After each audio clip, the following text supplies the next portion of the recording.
Namaste 10th class. Let's continue our chapter. We'll start today's topic with classification of industries on the basis of ownership. स्वामित्व के आधार पर कैसे classification, कैसे वर्गीकरण किया गया है इंडस्ट्रीज का, वो आज हम देखेंगे। सबसे पहले हमारे पास है public sector. Public sector industries वो हैं जिनका ओनर गवर्नमेंट एजेंसीज हैं। इसकी एग्जाम्पल्स हैं भेल, जिसकी फुल फॉर्म आप लिखेंगे भारत हैवी इलेक्ट्रॉनिक्स लिमिटेड, और दूसरे एग्जाम्पल है सेल, जिसकी फुल फॉर्म आप याद रखेंगे steel authority of India limited. उसके बाद हमारे पास है प्राइवेट सेक्टर इंडस्ट्रीज, जो इंडस्ट्रीज का ओनर कोई एक इंडिविजुअल या ग्रुप ऑफ इंडिविजुअल्स हो। Example Tata iron and steel corporation, Bajaj auto limited, Dabur industries. फिर हमारे पास है ज्वाइंट सेक्टर इंडस्ट्रीज, जो ज्वाइंटली रन की जाती हैं गवर्नमेंट सेक्टर और ग्रुप ऑफ इंडिविजुअल्स के द्वारा। ठीक है, एग्जाम्पल है oil, which stands for oil India limited. फिर हमारे पास है cooperative sector industries, which are owned and operated by producers और suppliers of raw material, workers और बोथ। कोऑपरेटिव सेक्टर इंडस्ट्रीज वो होती हैं जिसका ऑनर दोनों होते हैं, जो रॉ मटेरियल प्रोवाइड करवाते हैं वो भी, और जो वहाँ पे काम करते हैं वर्कर्स वो भी। ठीक है, इसके एग्जांपल है हमारे पास शुगर इंडस्ट्री इन महाराष्ट्र, वहाँ पे कोऑपरेटिव सेक्टर बहुत ज़्यादा डेवलप्ड है। और दूसरे एग्जांपल है क्वायर इंडस्ट्री इन केरल। क्वायर होता है the outer part of coconut, नारियल का जो बाहर वाला जो छिलका, वो हेयरी स्ट्रक्चर जो होता है। फिर हमारे पास है based on the bulk and weight of raw material, जो कच्चा माल हम इस्तेमाल कर रहे हैं उसका वजन के आधार पे इंडस्ट्रीज को क्लासिफाई किया गया। हैवी इंडस्ट्रीज, अब नाम से क्लियर है, जिनमें भारी कच्चा माल इस्तेमाल होता है, जैसे आयरन एंड स्टील। और लाइट इंडस्ट्रीज वो हैं जिनमें हल्का कच्चा माल इस्तेमाल किया जाता है, जैसे इलेक्ट्रिकल इंडस्ट्रीज हैं, ठीक है, जिसमें एल्यूमिनियम, कॉपर जैसे लाइट मटेरियल यूज़ किए जाते हैं। फिर हमारे पास है आगे एक्सप्लेनेशन है एग्रो बेस्ड इंडस्ट्रीज का। एग्रो बेस्ड इंडस्ट्रीज जैसे हम पहले कर चुके हैं, जहाँ पर रॉ मटेरियल एग्रीकल्चर से आते हैं। एग्जाम्पल्स हमने किए थे cotton, jute, silk, woollen textile, sugar, edible oil. ठीक है, इन सभी इंडस्ट्रीज के लिए रॉ मटेरियल एग्रीकल्चर सेक्टर से, एग्रीकल्चर फील्ड से आ रहे हैं। अब हम थोड़ा डिटेल में करेंगे textile industry. Textile industry occupies unique position in the Indian economy because it contribute significantly to industrial production. 14% industrial production, total जो जिस तरह इंडस्ट्री का प्रोडक्शन होता है उसमें टेक्सटाइल इंडस्ट्री का कॉन्ट्रीब्यूशन है 14%। ठीक है, 35 मिलियन लोगों को डायरेक्टली ये जॉब एम्प्लॉयमेंट प्रोवाइड करवाते हैं। ठीक है, इंडस्ट्री के बाद टेक्सटाइल इंडस्ट्री वो है जो सबसे ज़्यादा लोगों को जॉब प्रोवाइड करवाती है। Foreign exchange earning, foreign exchange earning मतलब जो हम बाहर के देशों के साथ ट्रेड करते हैं एक्सपोर्ट के इम्पोर्ट के थ्रू, उससे जो हमें अर्निंग्स होती है उनको कहते हैं फॉरेन एक्सचेंज अर्निंग। तो उसमें टेक्सटाइल इंडस्ट्री का कॉन्ट्रीब्यूशन है 24.6%। और जीडीपी, जो कि पूरे कंट्री की इकोनॉमी मेजर करने का बहुत इंपॉर्टेंट पैरामीटर है, उसकी तरफ इसका कॉन्ट्रीब्यूशन है 4%। दूसरा इंपॉर्टेंट पॉइंट यहाँ पे एक नंबर में क्वेश्चन आ सकता है, it is the only industry in the country which is self reliant. ठीक है, तो क्वेश्चन आ सकता है which industry is self reliant, और why is textile industry is the only industry which is self reliant.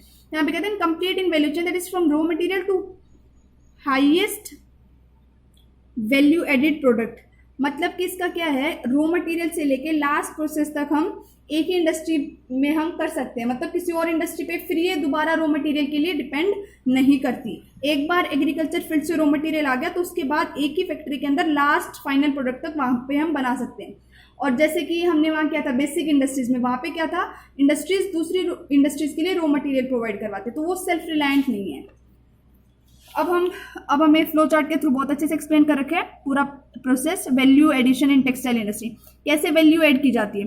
अब रॉ फाइबर हमें agriculture field से मिला, ठीक है। अब स्पिनिंग वो प्रोसेस है जो रॉ फाइबर को कन्वर्ट करता है यार्न में, माने धागा बनाने में। ठीक है, वीविंग से क्या होता है, यार्न से फैब्रिक बनता है, मतलब धागे से कपड़ा बनता है। फिर वैल्यू एडिशन कैसे की जाती है, फिर उस पर डाई की जाती है, गारमेंट्स बनाए जाते हैं, फिर फाइनल प्रोडक्ट हमारे पास गारमेंट्स आ जाते हैं। ठीक है, moving on to cotton textiles. In ancient India cotton textiles were produced with hand spinning. ठीक है, चरखा चलाते थे तो हाथ से ज़्यादा काम होता था एंशियंट इंडिया में, मशीनरी डेवलप नहीं थी। लेकिन 18th सेंचुरी के बाद पावर लूम्स आ गए, मतलब बिजली से चलने वाले मशीनरी आ गई। Traditional industries suffered A setback during colonial period because they could not compete with mill made cloth from England. अब आप इमेजिन कीजिए, जो चीज़ हाथ से बन रही है उसको बनाने में बहुत ज़्यादा टाइम लगता था, बहुत ज़्यादा एफर्ट लगता था। उसके कंपैरिजन में मशीन से जो प्रोडक्शन होता था इंग्लैंड में, जहाँ पे सबसे पहले इंडस्ट्रियलाइजेशन हुआ, तो उन्होंने क्या किया, इंडियन मार्केट्स को फ्लड कर दिया सस्ते माल से। तो अब जो हाथ से बना हुआ जो सामान होता था उसकी डिमांड कम हो गई। इसकी वजह से हमारी जो ट्रेडिशनल इंडस्ट्रीज थी वो ग्रो नहीं कर पाई। Very important one marker question. The first successful textile mill was established in Mumbai in 1884. पहला कहाँ पे टेक्सटाइल मिल लगी? मुंबई में, और ईयर था 1854. तो आप जगह और साल दोनों चीज याद रखेंगे. The two world wars were fought in Europe. India was a British colony. There was demand for clothing. Hence they came. अब जब वर्ल्ड वॉर हुए तो British got busy with the war stuff. ठीक है, तो ब्रिटेन बहुत busy हो गया. वो अब प्रोडक्शन किसके लिए करता था? उनके लिए. वॉर में बिजी हो गया तो सिपाहियों वगैरह की ड्रेस चाहिए होती थी, उनके लिए बूट्स चाहिए होते थे. ठीक है, आर्म्स बनाने पड़ते थे. तो अब वो उन्होंने ये इन सब चीज़ों की डिमांड की. जो इंडियन इंडस्ट्रियलिस्ट थे, ठीक है, जो इंडियन वर्कर्स थे, उनको बोला कि भाई आप ऐसे ऐसे प्रोडक्शन कीजिए. तो वर्ल्ड वॉर्स की वजह से इंडिया में इस प्रोडक्शन को बढ़ावा मिला. Today there are nearly 1600 cotton and human made fiber textile mills in the country. About 80% of these are in the private sector and rest in public and cooperative sector. तो ज़्यादातर control private sector का है textile mills में. Apart from these three, there are several thousand small factories with 4 to 10 looms. ठीक है, in every year, in the early years, cotton textile industry was concentrated in cotton growing belt of Maharashtra and Gujarat. अब agriculture based industry है तो obviously जहाँ पे raw material ज़्यादा production होता होगा वहीं पर ये फैक्ट्रीज की आइडियल लोकेशन होगी सेटअप करने के लिए.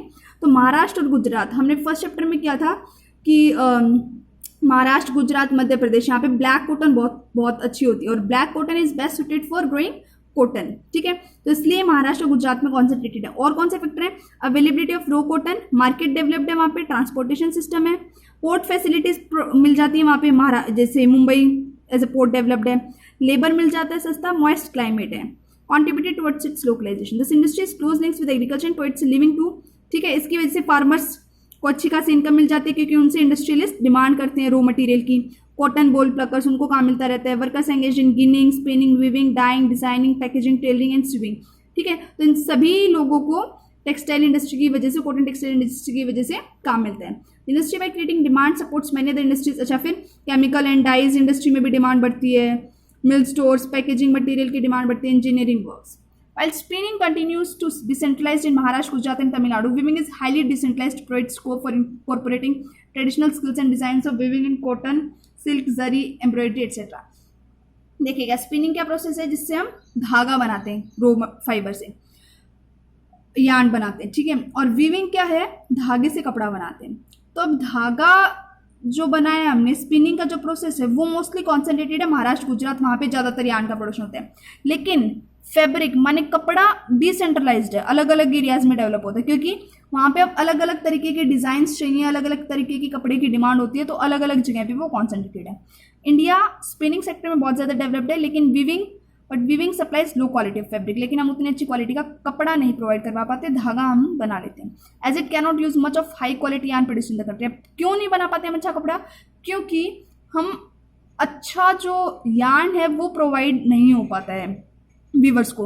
Weaving is done by handloom, powerloom in mills. The handspun khadi provides large scale employment to weavers in their homes as a cottage industry. ठीक है, कॉटेज इंडस्ट्री वो होती है जो घरों में ही प्रोडक्शन करते हैं लोग फैमिली लेबर का यूज़ करके. ठीक है, फिर हमारे पास, अच्छा ऐसा क्यों है, क्यों हमें अच्छा यार्न नहीं मिल पाता वो देखिएगा. India exports yarn to Japan क्योंकि फॉरेन या दूसरी जो बाहर की जो कंपनीज हैं, बाहर की जो इंडस्ट्रियलिस्ट हैं, वो ज़्यादा पैसा प्रोवाइड करवाते हैं उस यार्न के लिए बजाय कि जो इंडिया के लोकल इंडस्ट्रियलिस्ट डिमांड करते हैं जिस यार्न की. तो लोग क्या करते हैं, अच्छी क्वालिटी के यार्न को ज़्यादा दाम लेने के लिए दूसरे देशों में एक्सपोर्ट कर देते हैं, जैसे जापान में. ठीक है, और कौन है? USA, UK, Russia, France, East European countries, Nepal, Singapore, Sri Lanka and African countries. ठीक है, इसलिए स्पिनिंग सेक्टर ज़्यादा डेवलप्ड है as compare to weaving sector. India is second largest installed capacity of spindles in the world next to China. ठीक है, धागा बनाने के लिए. The spinning sector has received a lot of attention. We have large share in the world trade of cotton yarn. Yarn में हमारा अच्छा खासा शेयर है वर्ल्ड या ग्लोबल ट्रेड में, accounting for 1/4 of total trade. However, our trade in garments is only 4% of world's total. लेकिन वही ना, कपड़ा जब फैब्रिक की जब बात आती है, गारमेंट्स की जब बात आती है, तो हमारा सिर्फ कंट्रीब्यूशन 4% है.